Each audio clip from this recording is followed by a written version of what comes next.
So the results this year actually show a continuation of some of the trends that we identified in that 2016 report. So overall, we're seeing a continuation of this democracy recession that began around 2006, 2007. So index score has fallen again in 2024 compared with 2023, down to 5.17 from 5.23.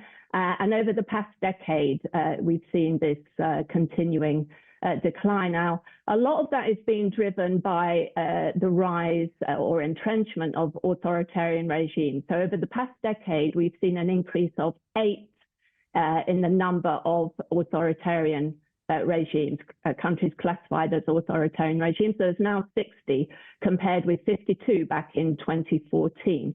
So that's one of the drivers of this democracy recession, that the number of countries are increasing and they're becoming more, there's a tendency to become more repressive and authoritarian. But the flip side of that, obviously, is that democracies are struggling. Countries classified as hybrid regimes, within this kind of grey zone between democracy and autocracy, they are also struggling and sliding in the wrong direction. But the most disturbing trend, I guess, over this whole period is the pervasive and rising public dissatisfaction with the functioning of democracy in the advanced and non-consolidated democracies. So there is a feeling among voters that governments are not delivering for them. There's a very widespread feeling that the system is rigged against ordinary people, that there's it's a systemic social and economic inequality there.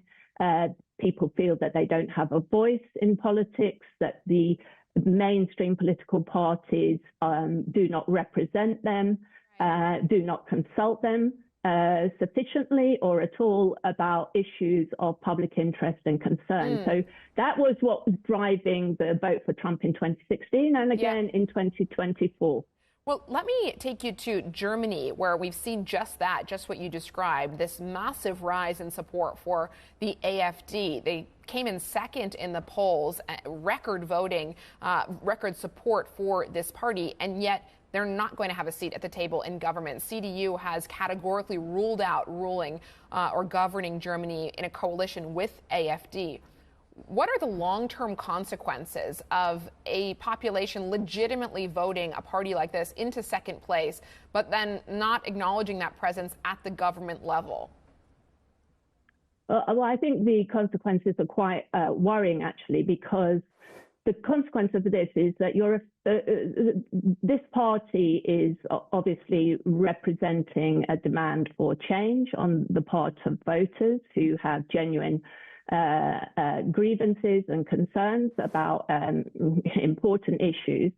And if those issues and concerns are not addressed within the political system, organized political system, then conflict will tend to take place outside of the political system. I mean, in the end, that's what democratic politics is meant to be about. It's about addressing the inevitable conflicts over issues that arise in society and dealing with those in the public domain. So if those issues and the parties representing those issues are not being involved in the political process in that way, I think the consequences are worrying. And eventually, the mainstream political parties will be pushed further aside and political systems could be upended. So I think this points to quite significant political change. We've already seen that at the end of the day, it's very difficult to sideline large section of the public who are looking for change. And so eventually, we saw in Italy that Giorgia Meloni was elected. We've seen in Argentina where the demand for change led to Javier Milei coming to power.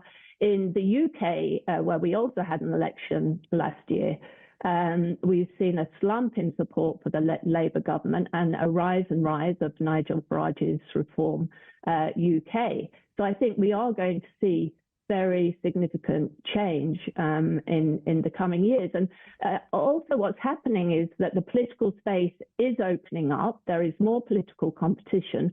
Voters who previously did not vote or were not politically engaged are being brought in to politics. So I think the AfD received the votes of about 1.8 million voters who'd never voted before.